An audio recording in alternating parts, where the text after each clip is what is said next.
Саламатсыздарбы, урматтуу, ажарлуу, сүйүктүү айылым.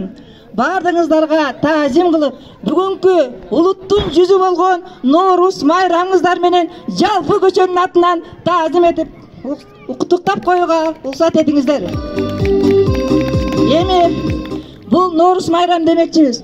Бул Ноорус майрамды биздин Сарбулакка ушундай намыстуулукка, эр жүрөктүүлүккө, биримдикке, ынтымакка чакырып, ушул күнгө жеткирип кеткен агаларыбызды, эжелерибиздин аты аталып атат. Мына ушул Курманжан ападай баарыбызды баштап, Сарбулакты ынтымакка үндөгөн Камара жеңебиз баштап берген Ноорус мына ушул күндөн ушул күнгө чейин келе жатат.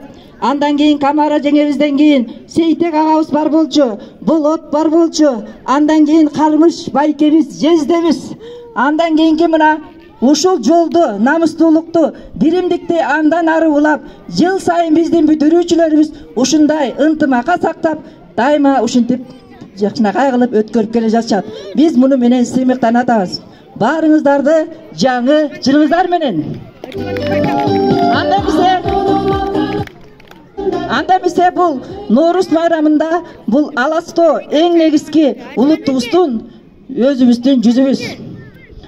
О жаратканым Алла, ала тоо ыйык жеримди сакта, ала ак калпак кыргыз элимди сакта, ак мөңгүлүү булак суусун сакта, ата байрак туусун сакта. О жаратканым, мурасыңды улар уулуңду сакта, урпагыңды улар жериңди сакта. О жаратканым, атыда жаман ат өчкүр илдеттен сакта. О калайык калкым, жалпы баарың угуп ал.